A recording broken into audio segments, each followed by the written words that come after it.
Hello guys, நம்ம இன்றைக்கி class 14 தான் பார்க்க போகிறோம். ஓகேவா? இந்த வீடியோவில் கிளாஸ் 14 ஸோ 13 கிளாஸஸ் அப்படிங்கிறது கம்ப்ளீட் பண்ணியிருக்கிறோம். அதில் வந்து அந்த ஆட்சி காலம் அப்படிங்கிறது எல்லாமே ஃபுல்லாக பார்த்தாச்சு.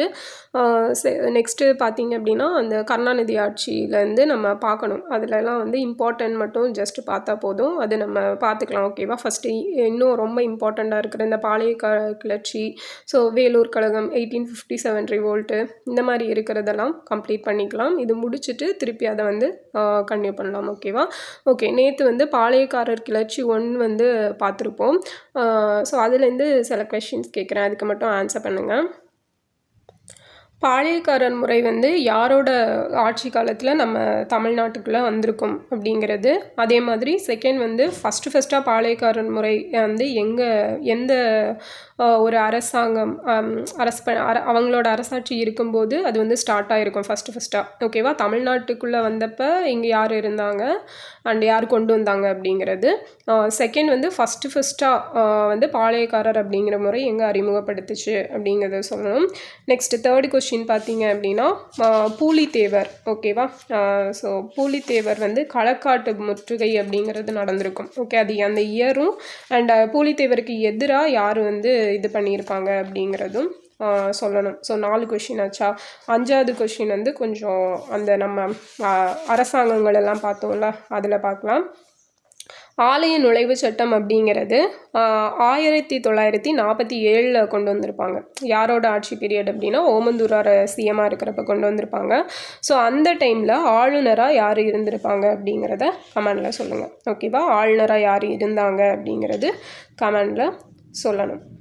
ஓகே, நெக்ஸ்ட்டு பார்த்தீங்க அப்படின்னா இந்த 5 கொஷினுக்கும் ஆன்சர் அப்படிங்கிறது சொல்லுங்கள். அடுத்தது வந்து ஓகே, இன்னும் ஒரே ஒரு கொஷின். தமிழ் வளர்ச்சி கழகம் இந்தியாவிலேயே ஃபஸ்ட்டாக இந்த தமிழ் வளர்ச்சி கழகம் அப்படிங்கிறது எந்த வருஷம் யார் கல்வி அமைச்சராக இருக்கிறப்ப கொண்டு வந்திருப்பாங்க அப்படிங்கிறதும் சொல்லணும். Okay, so 6 question. ஸோ 6க்கும் ஆன்சர் பண்ணிடுங்க. இப்போது பாளையக்காரர் கிளர்ச்சி 2 அப்படிங்கிறது பார்க்கலாம். ஸோ இதில் பார்த்தீங்க அப்படின்னா யார் யார் கவர் ஆவாங்க?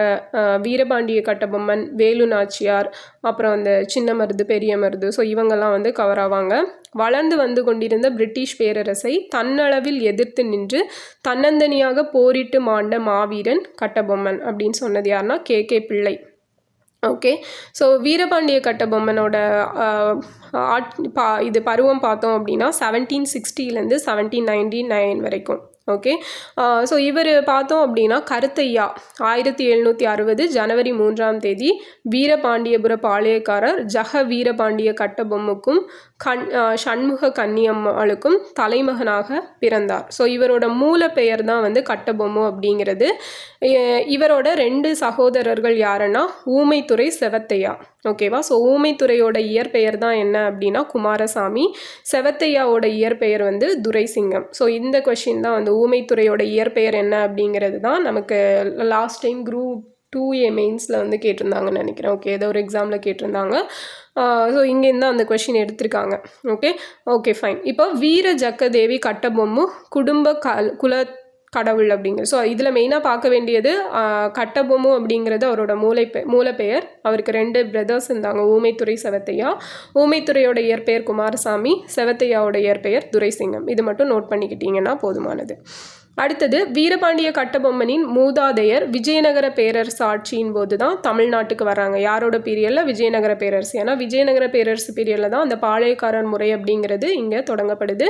விஸ்வநாத நாயக்கரும் அவரோட அமைச்சரான அரியநாத முதலி, ஸோ 2 பேரும் சேர்ந்து தான் 1529 இங்கே வந்து பாளையக்கார முறையை தொடங்கி வைக்கிறாங்க. 72 பாளையங்களாக பிரிக்கப்பட்டு ஒவ்வொரு பாளையத்தையும் நிர்வகிக்க ஒவ்வொரு ஆளுகளையும் போடுறாங்க. ஓகே, ஸோ மெயினாக பார்த்தோன்னா இந்த சதர்ன் ரீஜியனில் தான் மேற்கு பாளையம், கிழக்கு பாளையம்னு சொல்லி பிரியுது.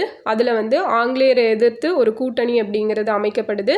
அண்ட் மேற்கு பாளையங்களுக்கு தலைமை தாங்கினவர் தான் வந்து பூலித்தேவர். ஓகே, ஸோ கிழக்கு பாளையங்களுக்கு வீரபாண்டிய கட்டபொம்மன் அப்படிங்கிறவர் முக்கிய பங்குல இருந்திருப்பார். இப்போ இவர்களுள் வீரதீர மிக்கவர் யாருன்னா பொம்மு. இவர் தெலுங்கில் கட்டபொம்மு அப்படின்னு சொல்லி அழைக்கப்படுறாரு. காலப்போக்கில் தமிழில் நம்ம அதை கட்டபொம்மன் அப்படின்னு சொல்லி அழைச்சிட்டோம். ஓகேவா? ஸோ இப்போ கெட்டி பொம்முக்கு வாரிசின்மையால் ஜெகவீரபாண்டியன் வீரபாண்டிபுரத்துக்கு, அதாவது இப்போ இருக்கிற ஒட்டப்பிடாரம் இருக்கு இல்லையா, அதுக்கு வந்து பாளையக்காரராக ஆயிருப்பார். இவர் தான் முதல் அல்லது ஆதி கட்டபொம்மன் அப்படிங்கிற ஒரு பெருமையை பெற்றிருப்பார். அதாவது அவங்க வம்சத்தில் வந்த ஒரு முதல் கட்டபொம்மன். ஓகே, இப்போ பாஞ்சாலங்குறிச்சி பாளையக்காரர் அழகிய பாண்டியபுரத்து அருகாமையில் இருந்த சாலி குளத்தில் ஒரு கட்டபொம்மன் வேட்டையாடி கொண்டிருந்த போது ஒரு முயல் வந்து 7 வேட்டை நாய்களை எதிர்த்து விரட்டியதை கண்டதாகும். ஆக்சுவலாக அந்த இடத்துக்கு வந்து ஏன் அந்த கோட்டையை அங்கே கட்டியிருப்பாங்க அப்படிங்கிற ஸ்டோரி கொடுத்துருப்பாங்க. என்னென்னா அந்த ஏரியாவில் பார்த்தோன்னா ஒரு முயல் வந்து 7 வேட்டை நாய்களை வேட்டை இந்த விரட்டிட்டு போச்சாமா. ஸோ அதை பார்த்ததும் இவர் வந்து ரொம்ப வீரமிக்க நிலம் அப்படின்னு நினச்சி தான் அங்கே ஒரு கோட்டையை கட்டி அதற்கு பாஞ்சாலங்குறிச்சி அப்படின்னு சொல்லி பேரிட்டதா ஸ்டோரி சொல்லுது. பட் இதெல்லாம் நம்புகிற மாதிரி கிடையாது. ஓகே, ஜஸ்ட் இருக்குது, நம்பிக்கோங்க. அடுத்தது 1790 February 2 வீரபாண்டிய கட்டபொம்மன் தனது 30வது வயதில் பாஞ்சாலங்குறிச்சி பாளையத்துக்கு ஆட்சி பொறுப்பேற்றார். ஓகேவா, 1890 தான் இவர் பொறுப்பேற்கிறாரு. இவர் 47வது பாளையக்காரர். ஸோ இது கேட்கலாம். ஓகேவா, நம்ம ஆளுங்க இப்படி தான் கொஸ்டினில் ட்விஸ்ட் வைக்கிறேன் பேர்வழின்னு கேட்பாங்க. கட்டபொம்மன் வந்து எத்தனையாவது பாளையக்காரர் அப்படின்னா 47வது பாளையக்காரர், மறக்கக்கூடாது. ஸோ நம்மளுக்கு சுதந்திரம் அடைஞ்சது 1947, கட்டபொம்மன் 47வது பாளையக்காரர் அப்படின்னு ஞாபகம் வச்சுக்கோங்க. ஆனால் கட்டபொம்மனோட குலத்தில் இவர் 5வது ஆட்சியாளர் அப்படின்னு சொல்லி சொல்கிறாங்க. இப்போ கம்பெனியின் கட்டாயம், ஸோ இதையும் நோட் பண்ணிக்கலாம். ஓகே, வீரபாண்டிய கட்டபொம்மன் மதுரை நாயக்கரோட பாளையக்காரராக இருந்திருப்பார். பின்னர் மதுரை ஆற்காட்டு நவாப்பின் ஆட்சியின் கீழ் வந்தது. ஸோ நம்ம ஃபஸ்ட்டே பார்த்துருப்போம், அந்த நவாப்புக்கு கீழே போனதும் நவாப்பு தான் வந்து எல்லாத்தையும் வரி வசூலித்து ஆங்கிலேயர்களுக்கு கொடுக்க வேண்டிய பொறுப்பில் வந்து இருந்திருப்பார். ஸோ 1792 நவாப் வந்து ஆங்கிலேயரோடு ஒரு ஒப்பந்தம் அப்படிங்கிறது செய்கிறாரு. அதன்படி தான் பாளையக்காரர்களிடமிருந்து வரியை வசூலித்து கப்பம் வசூலித்து கம்பெனிகிட்ட ஒப்படைக்கணும் அப்படிங்கிறது அவங்க போட்டுக்கிட்ட ஒப்பந்தம் 1792. இப்போ ஆங்கில கம்பெனி படைபலத்தாலும் பணபலத்தாலும் பாளையக்காரர்கிட்டருந்து நிலுவை கப்பம் எல்லாத்தையும் எப்படியோ வற்புறுத்தி வாங்கிட்டு இருக்கிறாங்க. ஆனால் வீரபாண்டிய கட்டபொம்மன் மருது சகோதரர்கள் இவங்க எல்லாம் என்ன பண்ணுறாங்கன்னா நாங்கள் கட்ட முடியாது அப்படின்னு சொல்லி எதிர்க்கிறாங்க. இதுதான் ஒரு எதிர்ப்பாக மாறுது. ஸோ இந்த எதிர்ப்பை தான் ஃபஸ்ட்டு யார் பண்ணியிருப்பா, இவங்களுக்கு முன்னாடி எல்லாம் பூலித்தேவன் வந்து பண்ணியிருப்பார். ஓகேவா, ஸோ அவருக்கும் முன்னாடி வந்து யார் இருந்து பூலித்தேவனுக்கும் முற்பட்டவர் அப்படின்னு கேட்டால் அழகு முத்துக்கோன். ஓகே, ஸோ அழகு முத்துக்கோனும் அவரோட ஃபேமிலி ஃபுல்லாகவே பார்த்தீங்க அப்படின்னா இந்த மாதிரி ஆங்கிலேயருக்கு எதிராக இது பண்ணி கப்பம் கட்ட முடியாது அப்படின்னு சொல்லி இருந்தவங்க தான். ஸோ அவருமே அந்த திருநெல்வேலி ரீஜியனை சேர்ந்தவர் தான். ரீசெண்டாக தான் அழகு முத்துக்கோன் பற்றி நிறைய ஸ்டோரிஸ் அப்படிங்கிறது வெளியே வந்துட்டு இருக்குது. அண்ட் நம்ம பிரதமர் மோடி கூட அவரோட ஸ்பீச்சில் அழகு முத்துக்கோன், பூலித்தேவர், வீரபாண்டிய கட்டபொம்மன் இவங்களை மென்ஷன் பண்ணி தான் சொல்லியிருப்பார் திருநெல்வேலி பற்றி பேசுகிறப்ப. அண்ட் இந்த ராஜேந்திர சோழனோட 1000வது அந்த போரெடுப்போட அந்த வெற்றி விழா அப்படிங்கிறது செலிப்ரேட் பண்ணோம் இல்லையா, அதில் வந்து பேசியிருப்பார். அப்போ அழகு முத்துக்கோன் அவரை பற்றி தெரிஞ்சுக்க வேண்டியது ரொம்ப அவசியமானது. நம்ம கவர்மெண்ட்டும் அவருக்கு இப்போ வந்து சிலை அப்படிங்கிறது நிறுவியிருப்பாங்க. இப்போ கர்நாடக ஒப்பந்தம் 1792. ஸோ 1792 ஆற்காட்டு நவாப் முகமது அலியும் ஆங்கில கம்பெனியும் செய்து கொண்ட ஒப்பந்தம் படி பாளையக்கார கிளர்ச்சிக்கான மூல காரணம் இதுதான். இவர் பண்ண ஒரு ஒப்பந்தம் தான். ஏன்னா இந்த ஒப்பந்தத்தை படி தான் என்னென்னா கப்பம் அப்படிங்கிறத வசூலித்து கம்பெனிக்கு கொடுக்கணும். அப்போ இது எல்லாத்துக்கும் மேலாக ஆங்கில அதிகாரிகளோட வீட்டுக்கு தேவையான பொருட்களை யார் கொடுக்கணும் அப்படின்னு சொல்லி சொன்னாங்கன்னா பாளையக்காரர்கள் தான் கொடுக்கணும் அப்படின்னு சொல்லி வற்புறுத்துறாங்க. ஓகேவா, இப்போ சுருங்கக்கூறின் கர்நாடக ஒப்பந்தம் பல வழிகளிலும் தவறாக பயன்படுத்தப்பட்டது. ஒழுங்காக திரை செலுத்தி வந்த வீரபாண்டிய கட்டபொம்மன் இந்த அத்துமீறல்களுக்கு எதிராக போர்க்கொடி உயர்த்துறார்.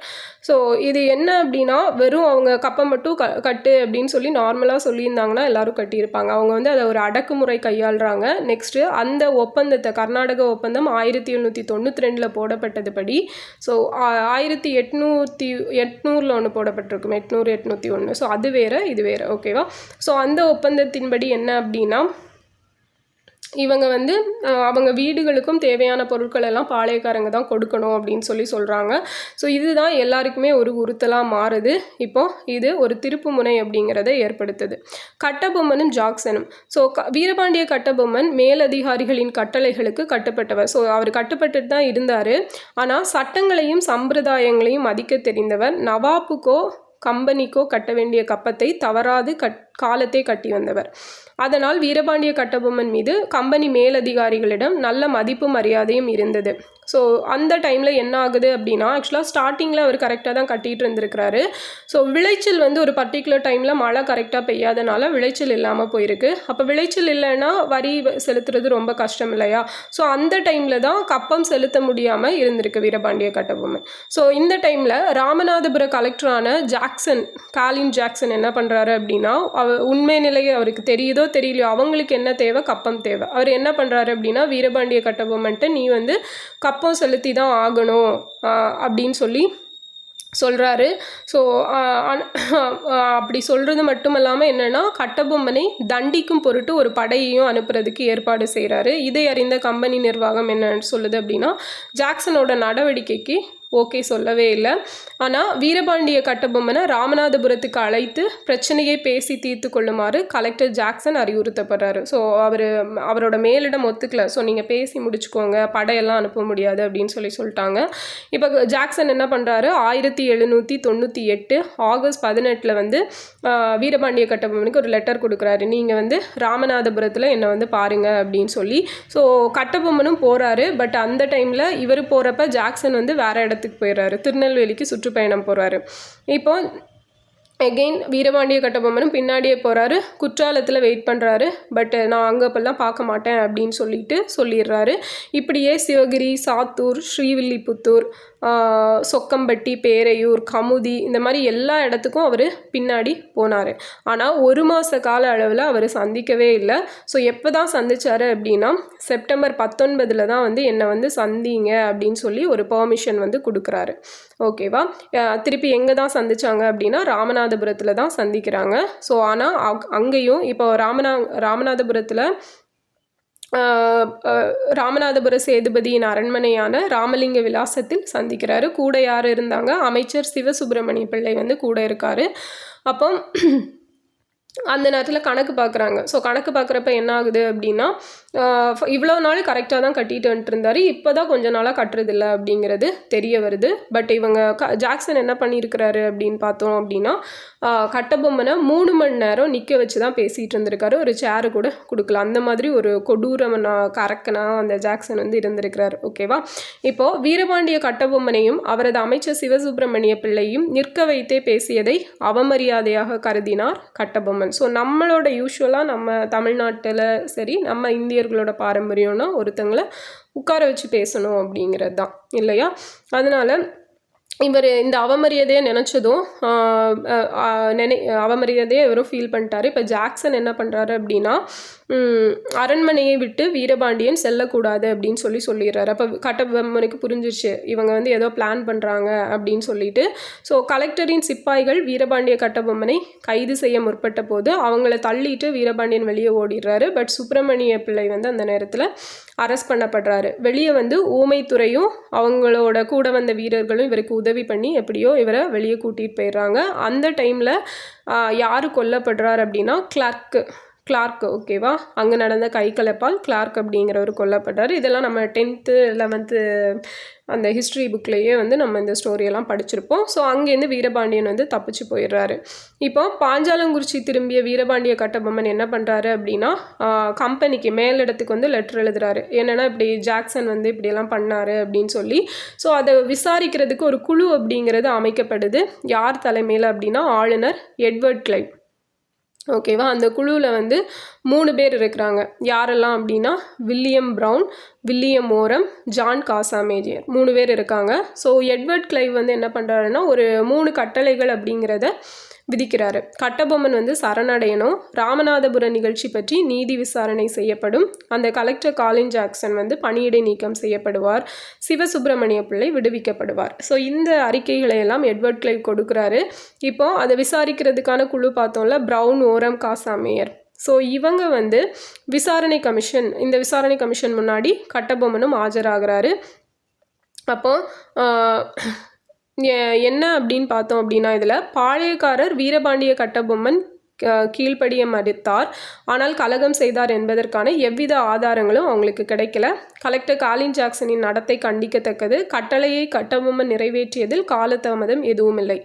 ஸோ 23 நாட்கள் அலைய விட்டதால் வீரபாண்டியன் அவமதிக்கப்பட்டார் அப்படின்னு சொல்லி கொடுத்துருக்காங்க. அப்போ அது மட்டும் இல்லாமல் அரண்மனைக்கு வந்தப்புறமே அவருக்கு மரியாதை குறைச்சலாம் நடத்தப்பட்டது. ஸோ பாதுகாப்பு கருதி தான் நான் வெளியே போனேன் அப்படின்னு சொல்லி அவர் தரப்பு நியாயம் எல்லாத்தையும் சொல்கிறாரு. இந்த டைமில் தான் என்ன ஆகுது அப்படின்னா, ஜாக்சனை பணியை விட்டு தூக்கிட்டு அந்த இடத்துல எஸ்ஆ லூஷிங்டன் அப்படிங்கிறவங்கள ராமநாதபுரம் மாவட்ட ஆட்சியராக நியமிக்கிறாங்க. அடுத்தது கம்பெனிக்கு விரோதமான நடவடிக்கைகள். வீரபாண்டிய கட்டபொம்மன் சம்பந்தமாக ஆங்கில கம்பெனி நியாயமாக நடந்து கொண்டாலும் ராமநாதபுரம் ஆட்சியர் ஜாக்சனால் தனக்கு ஏற்பட்ட அவமானத்தை அவரால் மறக்க முடியவில்லை. ஓகேவா? இப்போ கம்பெனியை நம்பினாலும் கம்பெனி அதிகாரியை நம்ப முடியாது அப்படிங்கிற ஒரு முடிவுக்கு வந்து கட்டபொம்மன் வர்றாரு. ஓகே, ஏன்னா வர்ற அதிகாரிகள் எல்லாம் அந்த மாதிரி தானே இருக்கிறாங்க. ஸோ அவரால் நம்பக்கூடாது அப்படிங்கிற ஒரு முடிவுக்கு வந்துட்டார். அதனால சிவகங்கை மருதுபாண்டியன் ஆங்கிலேயருக்கு எதிராக உருவாக்கிய கூட்டமைப்பில் இவரும் சேர்றாரு. 1799 ஜூன் 1 கட்டபொம்மன் தனது வீரர்களுடன் மருதுபாண்டியனை சந்திக்க எங்கே போகிறாரு? சிவகங்கைக்கு போகிறாரு. அங்கே 2 பேரும் சந்தித்து பேசினப்ப மருதுபாண்டியன் அனுப்பிய வீரர்களுடன் வீரபாண்டியன் பாஞ்சாலங்குறிச்சிக்கு திரும்புகிறாரு. ஸோ கட்டபொம்மனோட நடவடிக்கைகளை யார் கவனிச்சுட்டு இருந்தா அப்படின்னா, ராமநாதபுர ஆட்சியர் வந்து கவனித்து கம்பெனிக்கு அந்த டீட்டெயில்ஸ் எல்லாம் கொடுத்துட்டே இருந்தார். அதனால கம்பெனி வந்து ஒரு அவேர்னஸில் இருந்தாங்க. ஓகே, ஸோ ஏன்னா அடிப்பட்ட சிங்கம் வந்து திருப்பி பாயும்ல, அந்த கான்செப்டில் தான். இப்போ சிவகிரி படையெடுப்பு.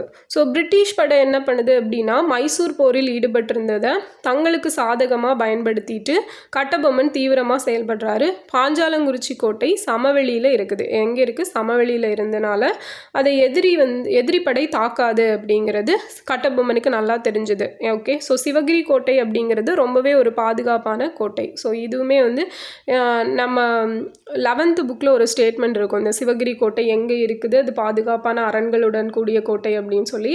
அதை வந்து ரீசெண்டாக நடந்த ஒரு எக்ஸாமில் வந்து கேட்டிருந்தாங்க, ஸ்டேட்மெண்ட் கொஷினில் கேட்டிருந்தாங்க. ஓகேவா? ஸோ அது முக்கியமானது. இப்போ சிவகிரி பாளையக்காரர் ஆங்கிலேயரின் ஆதரவாளர், ஆனால் அவரது மகனும் மருமகனும் கம்பெனிக்கு எதிரானவர்கள். எனவே வீரபாண்டியன் அவர்களது துணையுடன் தளவாய் குமாரசாமி நாயக்கர் தலைமையில் ஒரு படையை சிவகிரிக்கு அனுப்பி வைக்கிறாரு. இப்போ பாஞ்சாலங்குறிச்சி போர் 1799. ஸோ வீரபாண்டிய கட்டபொம்மனுக்கு சாதகமாக இருந்த சூழ்நிலை 4ஆம் மைசூர் போரோட முடிவில் பாதகமாக மாறுது. ஸோ 4ஆம் மைசூர் போர் தான் எப்போ அப்படின்னா 1799 நடக்குது. ஸோ திப்பு சுல்தான் கூட நடத்தப்படுது இல்லையா? ஃபஸ்ட்டு முதல் 2 மைசூர் போர்களும் பார்த்தோம் அப்படின்னா அந்த டைமில் யார் இருப்பா? ஹைதர் அலி இருப்பார். ஸோ அவர் வந்து 1782 வந்து புற்றுநோயால் இறந்துருவார். அதுக்கப்புறம் அந்த போரை வந்து யார் டேக் ஓவர் பண்ணிப்பாங்க அப்படின்னா, நம்ம திப்பு சுல்தான் தான் டேக் ஓவர் பண்ணிப்பார். அப்போது இந்த போரில் வந்து திப்பு சுல்தானை கொன்று யார் வெற்றி பெறுவா அப்படின்னா, வெல்லஸ்லி பிரபு வந்து வெற்றி பெறாரு. அந்த டைமில் தான் 1798 எதை ஸ்டார்ட் பண்ணுவார்னா, துணைப்படை திட்டத்தையும் ஸ்டார்ட் பண்ணுறாரு. இப்போ கட்டபொம்மனின் கிளர்ச்சி நடத்தைக்கு இராணுவ தீர்வு காண தீர்மானித்தாங்க. ஓகேவா? அதன்படி கட்டபொம்மன் கம்பெனியின் விரோதிகளுடன் கூட்டு சேராமல் பார்த்து கொள்ளுமாறு அறிவுறுத்தப்பட்டார். ஸோ திருச்சி, தஞ்சை, மதுரையிலிருந்து வந்த படைகள் திருநெல்வேலிக்கு விரைஞ்சு போங்க அப்படின்னு சொல்லி வெல்லஸ்லி வந்து கட்டளை கொடுக்குறாரு. எல்லாரும் இவங்களோட திருவிதாங்கூர் மன்னரின் படைகளும் சேர்ந்து கொண்டுச்சு. இப்போ 4ஆம் மைசூர் போர் வந்து ஆங்கிலேயருக்கு சார்பாக முடிஞ்சதும் கட்டபொம்மன் சிவகிரி மீது படையெடுத்ததும் வெல்லஸ்லி பிரபு எதிர்பார்த்த சந்தர்ப்பத்தை அவருக்கு கொடுக்குது. ஏன்னா அவர் வெற்றி பெறுவாருன்னு தெரியும். அதே டைமில் கட்டபொம்மன் ஏதோ பண்ண போகிறாரு அப்படிங்கிறதும் வெல்லஸ்லிக்கு தெரியுது. ஸோ கட்டபொம்மனை வந்து தோக்கடிக்கணும் அப்படின்னு சொல்லிட்டு தான் யாரை அனுப்புகிறாங்க? மேஜர் பானர்மேனை அனுப்புகிறாங்க. ஸோ மேஜர் பானர்மேன் என்ன பண்ணுறாப்புல அப்படின்னா, ராமநாதபுரம் வழியாக திருநெல்வேலிக்கு போகிறாங்க. அங்கே இருந்துட்டு 1799 செப்டம்பர் 4 பாளையங்கோட்டையில் வந்து சந்திக்குமாறு கட்டபொம்மனுக்கு இறுதி எச்சரிக்கை கொடுக்குறாங்க. ஆனால் கட்டபொம்மன் வந்து என்னால் நீங்கள் சொல்கிற டேட்லலாம் அவங்கள வந்து பார்க்க முடியாது அப்படின்னு சொல்லிடுறாரு. அது மட்டும் உடனே என்ன பண்ணுறாங்க அப்படின்னா, பாஞ்சாலங்குறிச்சி கோட்டையை வந்து சுற்றி வளைச்சிடுறாங்க. கட்டபொம்மனை காப்பாற்ற அண்டை கிராமங்களிலிருந்து வந்தோர் விரட்டி அடிக்கப்பட்டனர். வலுவான நிலையில் இருந்த பானர்மேன் என்ன பண்ணுறாரு அப்படின்னா, ராமலிங்க முதலியாரை கோட்டைக்குள்ளே அனுப்பி வேவு பார்க்க சொல்கிறாரு. அவரும் வேவு பார்த்து இங்கே வந்து சொல்கிறாரு ஆங்கிலேயர்களுக்கு. ஸோ சரணடையணும் அப்படின்னு சொல்கிறதுக்கு தான் ராமநாதலிங்கர் அந்த முதலியாரை ராமலிங்க முதலியாரை உள்ளே அனுப்புகிறாங்க. ஸோ அவர் அதையும் சொல்லிட்டு வேவு பார்த்துட்டு வந்துடுறாரு உள்ளே இப்படி இப்படி இதெல்லாம் இருக்குது அப்படிங்கிறது. இப்போ இவர் கொடுத்த டீட்டெயில்ஸோட பேஸ் பண்ணி பீரங்கிகள் வச்சு பாஞ்சாலங்குறிச்சி கோட்டையோட தெற்கு நுழைவாயில தாக்குறாங்க ஆங்கிலேயர்கள். எட்டயபுரம் திருவிதாங்கூர் படைகள் மேற்கு வாயிலை தாக்கின. ஸோ உள்ளே நிலந்த ஆங்கில படையை எதிர்கொண்ட ஊமைத்துறையின் வீரர்கள் பேரழிவை ஏற்படுத்தினர். தளபதி காலின்ஸ் வந்து கொல்லப்படுறாரு. ஓகேவா? யார் கொல்லப்படுறார்? தளபதி காலின்ஸ் கொல்லப்படுறார். பானர்மன் எதிர்பார்த்தபடி கட்டபொம்மனை எளிதில் தோற்கடிக்க முடியவில்லை. ஸோ அவங்களுக்கு தெரியும் கட்டபொம்மனை தோற்கடிக்கிறது அப்படிங்கிறது ஈஸியான விஷயம் இல்லை அப்படிங்கிறது. அப்போ இருந்தாலும் தாக்குதல் அப்படிங்கிறத நிறுத்தாமல் நடத்திட்டே இருக்கிறாங்க. அப்போ என்ன பண்ணுறாங்க அப்படின்னா கிளர்ச்சிக்காரர்கள் எல்லாம் கோட்டையை விட்டு வெளியேறி காடல்குடி நோக்கி விரைந்தனர். காடல்குடியில் அவங்களுக்கு பெரும் சேதம் அப்படிங்கிறது ஏற்படுது. அங்கே வச்சு தான் சிவசுப்பிரமணிய பிள்ளை கைது செய்கிறாங்க. கட்டபொம்மன் வந்து தப்பி போயிட்டார். ஓகேவா? ஸோ கட்டபொம்மன் எங்கே போய் மறைஞ்சிருந்தாருன்னா புதுக்கோட்டை களப்பூர் காட்டில் வந்து ஒழிச்சிருப்பார். ஓகேவா? அங்கே போய் மறைஞ்சிருப்பார். அதை வந்து புதுக்கோட்டை மன்னனான விஜய ரகுநாத தொண்டைமான் வந்து காட்டி கொடுத்துருவாப்புல. ஸோ எங்கே பார்த்தாலும் என்னதான் அவருக்கு ஹெல்ப் பண்ண ஆள் இருந்தாலும் துரோகிகள் அப்படிங்கிறவங்க எல்லா இடத்துலையும் இருந்திருக்கிறாங்க. ஓகேவா? இந்த ஸ்டோரியெல்லாம் நமக்கு தெரிஞ்சது தான். இப்போ எல்லாருமே வந்து விசாரணைக்காக நிறுத்தப்படுறாங்க. 1799 செப்டம்பர் 13 தான் சிவசுப்பிரமணிய பிள்ளை நாகலாபுரத்தில் வந்து தூக்கிலிடப்படுறாப்புல. ஓகே, இது ரொம்ப முக்கியம். இதுக்கு அப்புறமா செப்டம்பர் 16 கட்டபொம்மன் வந்து தனியாக பாளையக்காரர் மன்றத்தால் விசாரிக்கப்பட்டு யார் பண்ணுறாங்க விசாரணையை? பானர்மேன் வந்து நடத்துகிறாரு. ஸோ 1799 செப்டம்பர் 16 வந்து கயத்தாரில் தூக்கிலிடப்பட்டு கொல்லப்பட்டார். ஸோ இது வந்து ஒவ்வொன்றிலையும் ஒவ்வொரு டேட் இருக்கும். சிலதில் வந்து 16 கொடுத்துருப்பாங்க. சில ஆக்சுவலாக பார்த்தீங்க அப்படின்னா ஓகே, இது செப்டம்பர் 17 அக்டோபர். ஓகேவா? ஸோ அக்டோபர் 16 இல்லைனா அக்டோபர் 17 ரெண்டில் ஒரு டேட். ஏன்னா நமக்கு 10th 16 கொடுத்துருப்பாங்க. 8th புக்கில் பார்த்தீங்க அப்படின்னா 17 கொடுத்துருப்பாங்க. 16 விசாரணை நடத்தி 17 வந்து தூக்கிலிடப்பட்டிருப்பார் அப்படின்னு சொல்லி. ஸோ எங்கே வச்சு தூக்கிலிடப்பட்டார் அப்படின்னா அந்த ஒரு கயத்தாரில் வச்சு தூக்கிலிடப்பட்டிருப்பார். ஓகேவா? Okay, fine. ஸோ அந்த டேட் மட்டும் பார்த்துக்கோங்க. 1899 அக்டோபர் 16 ஆப்ஷனில் இருக்கிறத பொறுத்து ஆன்சர் பண்ணிக்கோங்க. அடுத்தது வீரபாண்டிய கட்டபொம்மன் பற்றி ஒரு மதிப்பீடு கொடுத்துருக்காங்க. ஜஸ்ட் இவ்வளோ நேரம் பார்த்தது தான். அவர் வந்து ரொம்பவே அமைதியானவர் தான், அமைதியை விரும்பினவர். ஸோ கரெக்டாக கப்பமெல்லாம் கட்டிகிட்டு இருந்தார். ஆனால் அவரை சும்மா இருந்தவரை சுரண்டி விட்டு பெரிய பெரிய விஷயங்களெல்லாம் பண்ண வச்சுட்டாங்க அப்படின்னு சொல்லி கொடுத்துருக்குறாங்க. அடுத்தது ஊமைத்துறை. ஸோ வீரபாண்டியன், ஊமைத்துறை, குமாரசாமி. ஆக்சுவலாக ஊமைத்துறை தான் குமாரசாமி.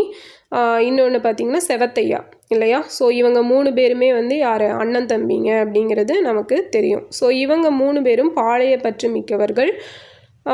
இவர்கள் வீரபாண்டிய கட்டபொம்மனுக்கு தோன்றா துணையாக இருந்தார்கள். குறிப்பாக ஊமைத்துறை ஆங்கில கிழக்கிந்திய கம்பெனிக்கு எதிரான பாளையக்கார போரில் பிரதான பங்கேற்றிருப்பார்.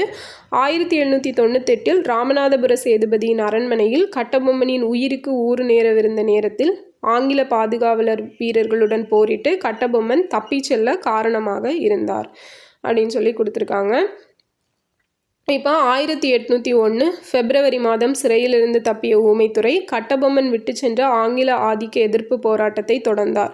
சிறையிலிருந்து ஊமைத்துறை தப்பிய வீரச் செயலை ஆக்ராவிலிருந்த தப்பிய சிவாஜியின் தீர செயலை போன்றது அப்படின்னு சொல்லி பேராசிரியர் ஒருத்தர் சொல்லியிருக்காரு. ஓகேவா? ஸோ சிவாஜியுமே வந்து இந்த மாதிரி தான் சிறையிலேருந்து தப்பி போயிருப்பார். அடுத்தது தூத்துக்குடி தாக்குதல் 1801. இந்த இயர்ஸ் எல்லாம் ரொம்ப முக்கியம், நல்லா பார்த்துக்கோங்க. பாளையங்கோட்டையிலேருந்து தப்பிய ஊமைத்துறை பாஞ்சாலங்குறிச்சி கோட்டையை வந்து புதுப்பிச்சு கட்டுறாரு. ஸோ பிற பாளையக்காரர்களை ஒன்று திரட்டி ஒருங்கிணைத்து மற்றொரு கூட்டமைப்பை உருவாக்கும் முயற்சியை மேற்கொள்கிறாரு. யார்? இந்த ஊமைத்துறை. ஓகேவா? ஸோ இப்போ எட்டயபுரம் ஊத்துமலை பாளையக்காரர்களை தவிர பிற திருநெல்வேலி பாளையக்காரர்கள் ஊமைத்துறையோடு சேர்ந்து ஆங்கிலேயருக்கு எதிராக போராட ஆதரவளித்தனர். சிவகங்கை மருதுபாண்டியன் அனுப்பிய படை வீரர்களையும் சேர்த்து கொண்டு ஊமைத்துறை என்ன பண்ணுறாரு? தூத்துக்குடியை கைப்பற்றி தாக்கி கைப்பற்றாரு. ஓகேவா? ஸோ இதுதான் ஊமைத்துறை தலைமையில் கிடைத்த முதல் வெற்றி.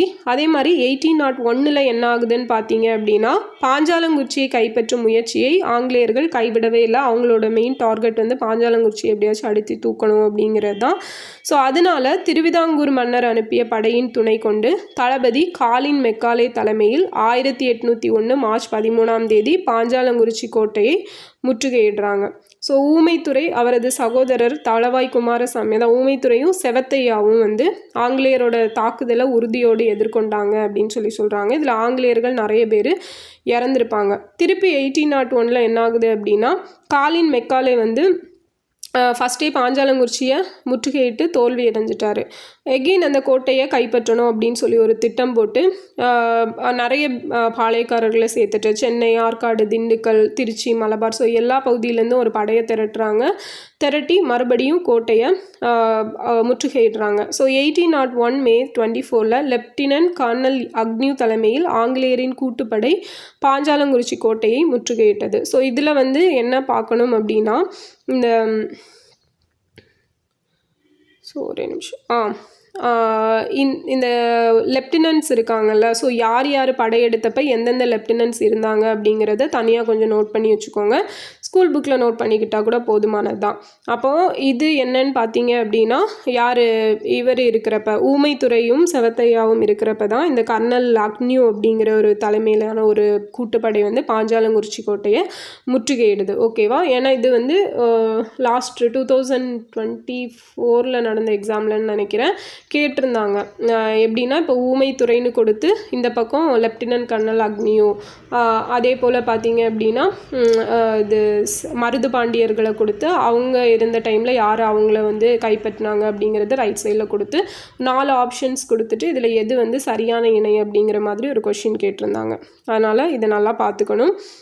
இப்போ 53 நாட்கள் தொடர்ந்து கோட்டை மீது பீரங்கி தாக்குதல் அப்படிங்கிறது நடத்தப்பட்டிருக்கும். ஃபைனலாக கோட்டையும் கைப்பற்றப்பட்டிருக்கும். பட் ஊமைத்துறை வந்து உயிர் தப்பிப்பார். ஸோ அடுத்தது என்ன ஆகுது, காளையார் கோயில் கிளர்ச்சி 1801. ஸோ பாஞ்சாலங்குறிச்சியில் தப்பி சென்ற ஊமைத்துறை காளையார் கோயில் காட்டுக்குள் மருது சகோதரர்களை சந்தித்து அவர்களுடன் சேர்ந்து கொண்டு ஆங்கிலேய ஆதிக்கத்தை எதிர்த்து போராடினார். மருது சகோதரர்கள் என்ன பண்ணுறாங்க அப்படின்னா, ஆங்கிலேயருக்கு எதிர்த்து ஒரு தென்னிந்திய கிளர்ச்சி அப்படிங்கிற ஒன்றை நடத்துகிறாங்க. ஓகேவா? அந்த தென்னிந்திய கிளர்ச்சி தான் 1801. ஸோ இது ரொம்ப ரொம்ப முக்கியமானது. ஸோ தென்னிந்திய கிளர்ச்சி மாதிரி தென்னிந்திய வெள்ளம் எப்போ அப்படின்னு பார்த்தோம்னா 2015 சென்னையில் ஃப்ளட்டு வந்திருக்கும்ல, அது வந்து தென்னிந்திய வெள்ளம் அப்படின்னு சொல்லுவாங்க. அடுத்தது தளபதி மெக்னின் தலைமையில் காரைக்குடி வந்த ஆங்கில படைகளை ஊமைத்துறையின் தலைமையின் கீழ், ஸோ இதையும் நோட் பண்ணிக்கோங்க. தளபதி மெக்னின் தலைமையில் காரைக்குடி வந்த ஆங்கில படையை ஊமைத்துறையின் தலைமையின் கீழ் வந்த படை சுற்றி வளைத்து சூழ்ந்து கொண்டு தாக்கியது. ஸோ மெக்னினோட படை வந்து இப்போது பின்வாங்கினதும் கர்னல் அக்னியூ தலைமையில் 1801 செப்டம்பர் மாதம் காளையார் கோயிலை மறுபடியும் தாக்குறாங்க. சிவகங்கையோட பல பகுதிகளை கைப்பற்றப்படுறது. இன்ஸ், பிளாக்பர்ன், மெக்காலே, ஓகேவா, இவங்களோட தலைமையில் காளையார் கோவில் மீது மும்முனை தாக்குதல் அப்படிங்கிறது நடத்தப்படுது. அப்போ மும்முனை தாக்குதல் யார் யார் தலைமையில் நடந்துச்சு அப்படின்னா, பிளாக்பர்ன், மெக்காலே அண்ட் இன்ஸ். ஓகேவா? Blackburn, Macaulay, Innes, Blackburn, Macaulay 3 பேர் தலைமையில் நடக்குது. இதுலேருந்து ஊமைத்துறை என்ன பண்ணுறாரு அப்படின்னா, திண்டுக்கலுக்கு தப்பி போயிட்டார். ஏன்னா காளையார் கோயிலை வந்து ஆங்கிலேய படைகள் கைப்பற்றிட்டாங்க. ஸோ திண்டுக்கல் தாக்குதல் அப்படிங்கிறது 1801 நடக்குது. ஊமைத்துறை வந்து 3 நாட்களுக்குள் சில ஆயுதம் தாங்கிய வீரர்களை திரட்டியிருப்பார் தப்பிச்சு போய். அதுக்கப்புறம் என்ன ஆயிருக்கும் அப்படின்னா, விருப்பாட்சியை கைப்பற்றியிருப்பார். ஸோ அந்த கைப்பற்றி அடர்ந்த காடுகளுக்குள் சென்று ஊமைத்துறை போராட்டத்தை தொடர்ந்தார். பின்னர் திண்டுக்கல்லில் ஜோன்ஸ் தலைமையிலான படையை தோற்கடிச்சிருப்பார். ஓகேவா? ஊமைத்துறையின் படை வீரர்கள் எதிரிகளை விருப்பாட்சியிலும் சேத்திரம்பட்டியிலும் இடைமறித்து தாக்கினர். தோல்வியடைந்த ஊமைத்துறையும் அவரது படை வீரர்களும் திண்டுக்கல் பள்ளத்தாக்கில் பதுங்கினர். ஸோ இந்த மாதிரி மாறி மாறி ஒரு தடவை இவர் வின் பண்ணுறாரு, ஒரு தடவை அவங்க வின் பண்ணுறாங்க. ஆனால் இப்போ இந்த டைம் வந்து ஊமைத்துறை தோற்றதும் அவரை வந்து அரெஸ்ட் பண்ணிடுறாங்க. அரெஸ்ட் பண்ணிவிட்டு 1801 நவம்பர் 16 ஊமைத்துறையும் அவரது இளைய சகோதரரான செவத்தையாவும் சிரசேதம் செய்யப்பட்டாங்க அப்படின்னு சொல்லி ஜேம்ஸ் வெல்ஷ் அப்படிங்கிறவர் தனது இராணுவ நினைவு குறிப்புகளில் மென்ஷன் பண்ணியிருக்காரு. ஸோ இந்த 1801 நவம்பர் 16 முக்கியம். இவங்க அண்ணன் தான் அக்டோபர் 16 இறந்திருப்பார், வீரபாண்டிய கட்டபொம்மன். ஓகே, அது வந்து 1799. ஸோ வீரபாண்டிய கட்டபொம்மன் ஆகட்டும், ஊமைத்துறை ஆகட்டும், ஒரு நாணயத்தோட 2 பக்கங்களை போன்றவர்கள் அப்படின்னு சொல்லியிருக்காங்க. 2 பேரும் கடைசி வரைக்குமே வீரதீரமாக போரிட்டு உயிர் தியாகம் அப்படிங்கிறது பண்ணியிருக்காங்க. அடுத்தது அரசி வேலு நாச்சியார் 1730 to 1790. ஸோ இவங்களை பற்றி நமக்கு ஆல்ரெடி தெரியும், ஸ்கூல் புக்ஸ்லேயே ரொம்ப டீட்டெயிலாக கொடுத்துருப்பாங்க. வேலு நாச்சியார் ராமநாதபுர ராமநாதபுர ஆட்சி புரிஞ்சவரோட பொண்ணு தான் யார், வேலு நாச்சியார். ஸோ இவரை வந்து சிவகங்கை சீமையை ஆட்சி செய்த முத்துவடுகநாதருக்கு வந்து மேரேஜ் பண்ணி கொடுக்குறாங்க. ஸோ அங்கே வந்து அவர் ராணியாக இருக்காங்க. ஓகேவா. இப்போ தாண்டவராய பிள்ளை அமைச்சராக இருந்தபோது வேலு நாச்சியார் அவரது கணவர் வடுகநாதருக்கு நல்ல மனைவியாகவும் நண்பராகவும் வழிகாட்டியாகவும் ஆலோசகராகவும் இருக்கிறாங்க. ஸோ டச்சுக்காரர்களுக்கு இவங்க சப்போர்ட் பண்ணிகிட்டு இருந்தாங்க. ஓகேவா, யார், முத்துவடுகநாதர். அதனால் ஆங்கிலேயர்கள் இவங்க மீது திருப்பி போர் தொடுத்துட்டே இருந்தாங்க. ஃபைனலாக காளையார் கோயில் போரில் தான் வந்து 1772 ஜூன் 21 இந்த டேட் வந்து முக்கியம். ஸோ இந்த போரில் தான் என்ன ஆகுது அப்படின்னா, முத்துவடுகநாதரை கொன்னுட்டு காளையார் கோயிலை கைப்பற்றுறாங்க.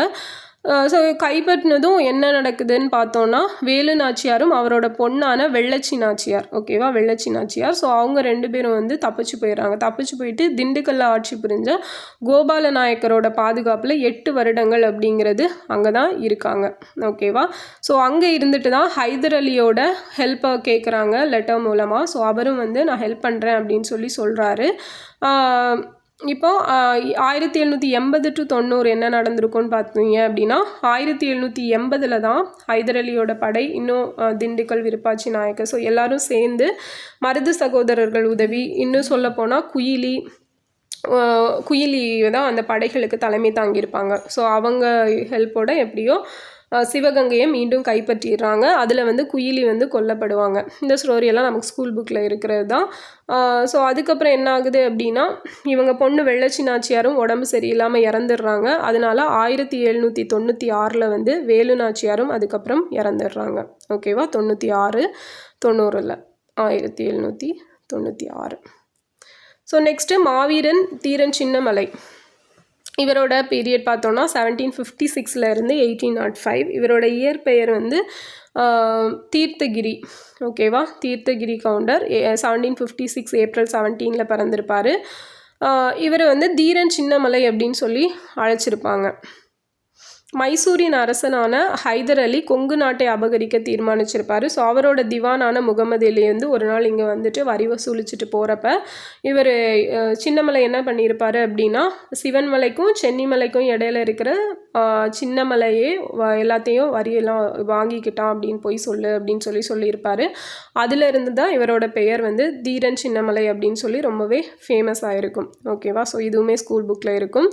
அண்ட் தீர்த்தகிரி சின்னமலை அப்படின்னு எடுத்துட்டோம் அப்படின்னா, இவர் வந்து காங்கேயத்தை அடைவதற்கு முன் யாரோட படை அப்படின்னு பார்த்தோன்னா, மைசூர் திவான் முகமது அலி சங்ககிரியிலேருந்து ஒரு படையை அனுப்பியிருப்பார். ஸோ அந்த படை வந்து காங்கேயத்தை அடையிறதுக்கு முன்னாடியே இவர் போய் ஆற்றங்கரையிலே இடமறித்து தோற்கடிச்சிருப்பார். ஓகேவா. அதுதான் தீர்த்தகிரியோட முதல் வெற்றி. அண்டு தீர்த்தகிரி வந்து கொங்கு நாட்டு கிராமங்களில் இருந்த இளைஞர்களை தேர்வு செய்து அவங்களுக்கு போர் பயிற்சிகள் வந்து கொடுத்துருப்பாரு. அதே மாதிரி கொரில்லா போர் முறை, எப்படி சிவாஜி வந்து கொரில்லா போர் முறையை இது பண்ணுறாரோ அதே மாதிரி சவுத்து சைடு வந்து அதை இது பண்ணது தீரன் சின்னமலை தான் பண்ணியிருப்பார். இப்போ தீரன் சின்னமலையின் வீரர்கள் திப்பு சுல்தானின் தலைமையின் கீழ் மாலவல்லி போரில் ஆங்கில படையை எதிர்த்து போரிட்டிருப்பாங்க. ஸோ மாலவல்லி போர் அப்படிங்கிறது தெரிஞ்சு வச்சுக்கணும். ஓகேவா. திப்பு சுல்தான் கூட சேர்ந்து தீரன் சின்னமலையோட படை வீரர்கள் பங்கேற்ற போர். ஆனால் இந்த போரில் தான் என்ன ஆயிருக்கும் அப்படின்னா, திப்பு சுல்தான் வந்து கொல்லப்பட்டிருப்பார் 1799 ஏப்ரல் 5. ஸோ இதில் தான் என்னென்னா அந்த வெள்ளஸ்லி 4ஆம் மைசூர் போர் அப்படிங்கிறது நடந்திருக்கும். அதுக்கப்புறம் ஓடாநிலை வெற்றி. ஸோ ஓடாநிலையில் வந்து ஆங்கிலேயரை எதிர்கொண்ட இவர் வந்து ஓடாநிலையில் ஒரு வலிமை மிக்க அரண்மனையை வந்து எழுப்பியிருப்பார்.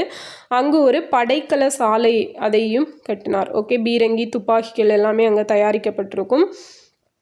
இப்போ கொங்கு நாட்டை தங்களது கட்டுப்பாட்டின் கீழ் கொண்டு வந்து விட வேண்டும் அப்படின்னு சொல்லி ஆங்கிலேயர்கள் ஒரு தூது அனுப்பி கொங்கு நாட்டின் மீது கட்டுப்பாட்டை ஏற்றுக்கொண்டு கப்பம் செலுத்துமாறு சொல்கிறாங்க. ஆனால் தீரன் சின்னமலை என்ன சொல்கிறாரு அப்படின்னா, ஆங்கிலேயரோட சவாலை எதிர்த்து கொங்கு நாட்டின் இறையாண்மையை நிலைநாட்ட துணிஞ்சிருப்பார். ஸோ இதை கண்ட ஆங்கிலேயர்கள் தளபதி மாக்கிஸ்கான் தலைமையில் சின்னமலையை கைது செய்ய அனுப்பினார். யார் தலைமையில்? மாக்கிஸ்கான் அப்படிங்கிறவரோட தலைமையில். ஸோ தீரன் சின்னமலை எதிரி படையை நொய்யல் ஆற்றங்கரையில் தோற்கடித்தார். மாக்கிஸ்கான் கொல்லப்படுறாரு. ஆங்கிலேயருக்கு ஏற்பட்ட பெரும் பின்னடைவை பொறுத்து கொள்ள முடியாத ஆங்கில கம்பெனி என்ன பண்ணுறாங்க, திருப்பி தளபதி ஹாரிஸ் தலைமையில் ஒரு குதிரை படையை அனுப்புகிறாங்க.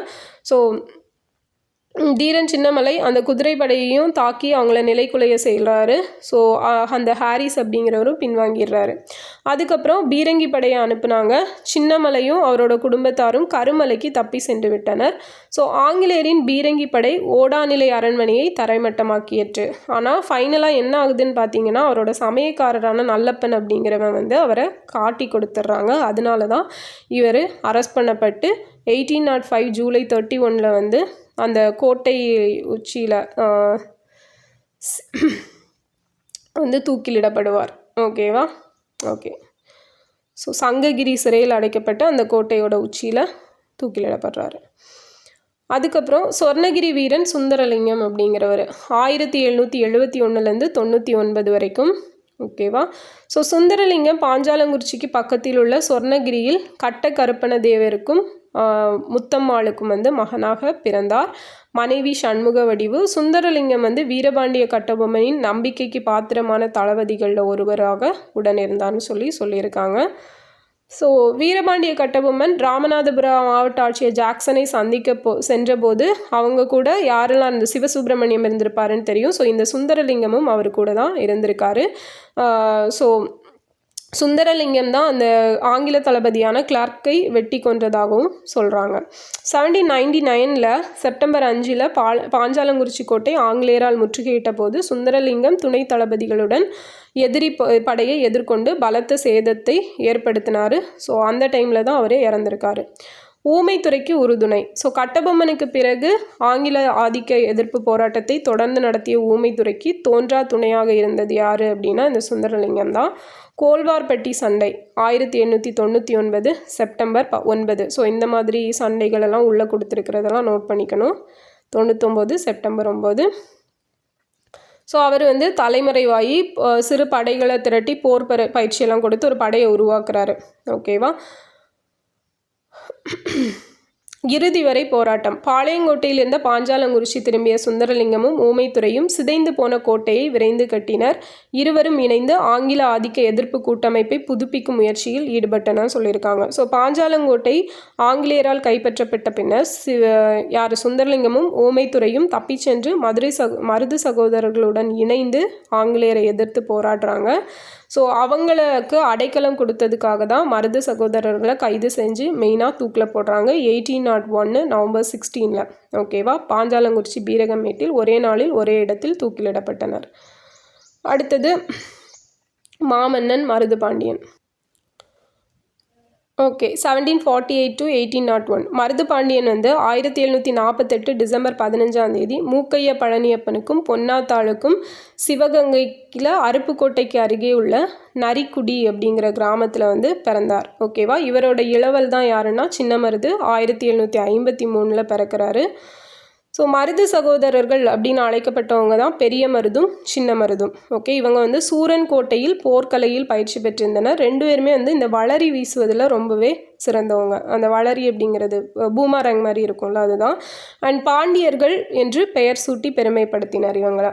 ஸோ இவங்க வந்து முத்துவடுகநாதருக்கு தான் ரொம்ப ஹெல்ப்ஃபுல்லாக இருந்திருப்பாங்க. வேலு நாச்சியார் சிவகங்கையை 1780 கைப்பற்றுறதுக்கு முக்கிய துணையாக இருந்ததும் மருது பாண்டியர்கள் தான். 1772 பாஞ்சோர் காளையார் கோவில் போரில் தான் யார் இறந்துருப்பாங்க? முத்துவடுகநாதர் இறந்துருப்பார். ஸோ அதுக்கப்புறம் வேலு நாச்சியாருக்கு ஹெல்ப்ஃபுல்லாக இருந்து எல்லாம் பண்ணியிருப்பாங்க. அடுத்தது கள்ளர்குடி வெற்றி 1789 இயர் ரொம்ப முக்கியம். ஓகே. ஸோ வேலு நாச்சியார் ஆற்காடு நவாப்பின் ஆதரவோடு சிவகங்கை அரசரானார். அதற்கு கைமாறாக 8 ஆண்டு காலமாக கட்டப்படாமல் இருந்த கப்பத்தை கட்ட வேண்டும் என்று நிபந்தனை விதித்தார். அரசி அந்த நிபந்தனை நிராகரித்தார். மருது பாண்டியர்கள் நவாப்புக்கு சொந்தமான பகுதிகளெல்லாம் சூறையாடுறாங்க. அந்த ஆற்காடு நவாப் ஆங்கில இராணுவ உதவியோடு கள்ளர்குடியை தாக்கினார். மருது பாண்டியர்கள் அந்த தாக்குதலை முறியடித்தனர். கள்ளர்குடி வெற்றி அவர்களது இராணுவ தலைமையை பறைசாற்றியது. ஸோ இதில் வெற்றி பெற்றது யாருன்னா மருது பாண்டியர்கள் தான் 1789. இப்போ கட்டபொம்மனும் மருது பாண்டியர்களும். ஸோ மருது பாண்டியர்கள் பாஞ்சாலங்குறிச்சி வீரபாண்டிய கட்டபொம்மனோடு நெருங்கிய தொடர்பு கொண்டு அவருடைய ஆலோசனையை பெற்று வந்தனர். கட்டபொம்மன் எப்போ தூக்கிலிடப்படுறார்? 1799 அக்டோபர் 16. ஸோ இதுலேயும் டேட் தப்பாக இருக்குது. ஓகே. இப்போ மருது சகோதரர்கள் ஊமைத்துறை சகோதரர்களுக்கு அடைக்கலம் கொடுத்ததுக்காக அவங்களையும் கொன்னுடுறாங்க இல்லையா? காளையார்கோவில் போர் 1801. ஸோ மருது பாண்டியர்கள் ஆங்கிலேயர் ஆதிக்கத்தை தீவிரமாக எதிர்த்தாங்க. ராமநாதபுரம், தஞ்சை, மதுரை பகுதி தலைவர்கள் இந்த எதிர்ப்புக்கு ஆதரவு கொடுக்குறாங்க. 4ஆம் மைசூர் போர் எப்போ நடக்குது? 1799. அந்த டைமில் மருது பாண்டியன் ஆதரவாளர்கள் ஆங்கிலேயரின் காவல் நிலையங்களை தாக்கி ஆயுதங்கள் எல்லாத்தையும் கைப்பற்றுறாங்க. ஸோ ஆங்கிலேயரை எதிர்க்க துணிந்த அனைவரும் ஒரே அணியில் திரள்றாங்க ஆப்போசிட்டில். ஸோ இவங்க ஃபஸ்ட்டாக 1801 ஜூன் சுதந்திர பிரகடனம் அப்படிங்கிறத வெளியிடுறாங்க. ஓகேவா? இதுதான் ஜம்புத்தீவு பிரகடனம் அப்படின்னு சொல்லி அழைக்கப்படும். இல்லைனா திருச்சிராப்பள்ளி பிரகடனம்னு சொல்லுவாங்க. ஸோ கம்பெனி வலிமை மிக்க படையை அனுப்பி சிறுவயலை தாக்கி காளையார்கோவிலை கைப்பற்றுறாங்க. ஓகே. ஸோ அவர்களை துரத்தி சென்ற எதிரி படையினர் சோழபுரத்தில் கைது செய்யப்பட்டனர். 1801 அக்டோபர் 24 மருது பாண்டியர்கள் திருப்பத்தூர் கோட்டையில் தூக்கிலிடப்படுறாங்க. ஸோ மருது பாண்டியர்கள் பார்த்தோம் அப்படின்னா இவங்க பிறவியிலேயே போராளிகளாக இருந்திருக்கிறாங்க. ஸோ ராமநாதபுரம் சிவகங்கை முத்துவடுகநாதருக்கும் அதுக்கப்புறம் பார்த்தோம் அப்படின்னா வேலு நாச்சியாருக்கும் ரொம்பவே துணையாக இருந்திருப்பாங்க. ஊமைத்துறை செவத்தையாவுக்கும் ரொம்ப பெரிய ஹெல்ப்ஸ் எல்லாம் பண்ணியிருப்பாங்க. ஸோ அதை தான் இங்கே கொடுத்துருக்குறாங்க. ஓகேவா? ஸோ இதுதான் பாளையக்காரர் புரட்சி செகண்ட் பார்ட்டு. இதில் தீரன் சின்னமலை, வீரபாண்டிய கட்டபொம்மன், சிவசுப்பிரமணிய பிள்ளை, மருது பாண்டியர்கள், ஸோ எல்லாரை பற்றியும் பார்த்துருக்குறோம். இது ரொம்ப ரொம்ப இம்பார்ட்டண்ட்டானது தான். இப்போ கள்ளர்குடி இது 1789 பார்த்தோம்ல, இந்த மாதிரியே சில டேட்டாஸ் புக்ஸில் இருக்காது. ஸோ அதெல்லாம் ரொம்ப முக்கியமானது. ஓகேவா? நெக்ஸ்ட்டு தமிழ்நாட்டில் தென்னிந்திய கிளர்ச்சி அப்படிங்கிற டாபிக் தனியாக கொடுத்துருக்காங்க. அந்த ஜம்புத்தீவு பிரகடனம் சொன்னேன் இல்லையா, அதை பற்றி. ஸோ அதை நெக்ஸ்ட் வீடியோவில் பார்க்கலாம். தேங்க்யூ.